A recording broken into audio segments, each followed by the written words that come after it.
Bonjour à tous, je suis David Gnatia, ma profession est celle de Family Officer et j'officie à Nice. J'accompagne mes clients dans la gestion de leur patrimoine au travers deux piliers principaux que sont celui des actifs financiers et celui des actifs immobiliers. Alors dans cette vidéo, je voudrais tout d'abord vous remercier chaleureusement car vous avez été nombreux à me solliciter ces derniers temps. C'est la raison pour laquelle j'ai mis du temps à faire cette vidéo et je veux vous remercier sincèrement pour la confiance que vous m'avez donnée. Ensuite, c'est rebondir sur une question que m'a posée Hugues, l'un de mes clients, qui souhaite savoir si il est plus pertinent pour lui de louer son bien, qui est un 2 pièces au 3e étage avec terrasse de 45 mètres carrés, tout rénové, tout équipé, avec un garage en sous-sol et une cave dans le quartier Riquier, et plutôt un quartier estudiantin. Et il me questionne pour savoir s'il est plus pertinent pour lui de louer en bail vide ou louer en bail meublé.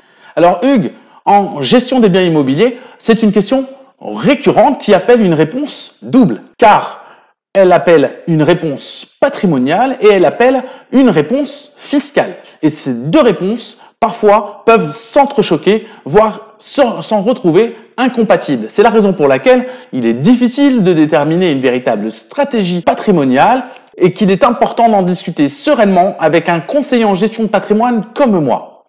Alors, la réponse patrimoniale, quelle est-elle ?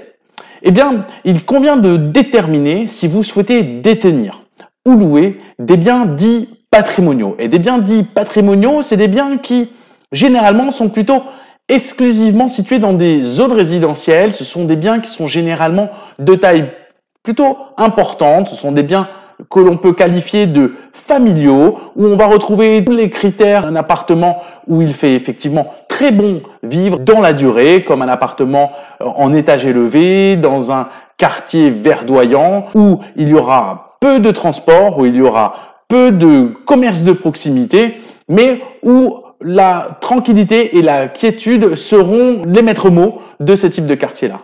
Alors, il convient de louer ces biens vides, car vos locataires auront plaisir à pouvoir s'y installer durablement, amenant leurs meubles, entretenant le mieux possible votre bien, séjournant dans votre appartement pour plusieurs années.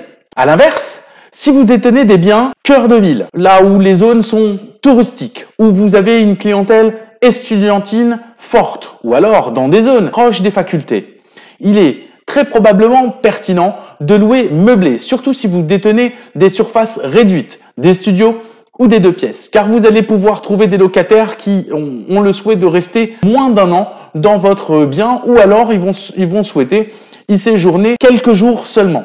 Alors vos biens auront plutôt vocation à être meublés et loués meublés à une clientèle de passage. Attention enfin, pour conclure sur la réponse patrimoniale, de bien maîtriser la relation locataire que vous souhaitez. Elle est fonction de votre profil d'investisseur et de votre capacité à pouvoir vous exposer à des contraintes dans la communication, dans le paiement des loyers avec vos locataires. Vous aurez toujours la possibilité de pouvoir confier votre bien à un gestionnaire d'actifs immobiliers, comme c'est mon cas. Voilà pour la réponse patrimoniale. On en vient à la réponse fiscale, car en effet, si vous louez vide, vous allez générer des revenus fonciers. Vous allez pouvoir déduire vos charges classiques, charges de copropriété, taxes foncières, intérêts d'emprunt. En revanche, si vous louez meublé, vous allez pouvoir opter pour le statut du loueur meublé non professionnel. Si vous tenez une comptabilité au réel, et cela fera l'objet d'une vidéo bien dédiée, donc vous allez pouvoir non seulement déduire vos charges,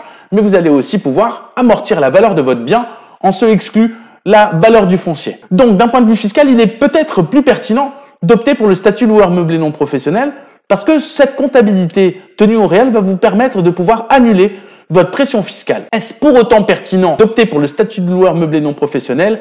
Je n'irai pas jusque-là, car cela dépend de votre profil d'investisseur, de votre stratégie patrimoniale, et il convient d'en discuter avec un conseiller en gestion de patrimoine dédié à ces sujets pour ne pas vous tromper et que votre patrimoine immobilier vous ressemble et que vous puissiez le posséder en toute quiétude. Alors Hugues, vous l'aurez compris, définir une stratégie patrimoniale et fiscale n'est pas si simple que ça, mais vous en faites pas, je vous accompagne. Quant à vous, chers auditeurs, il me reste à vous saluer si vous souhaitez discuter avec moi de ces sujets, de définir une stratégie patrimoniale en ma compagnie.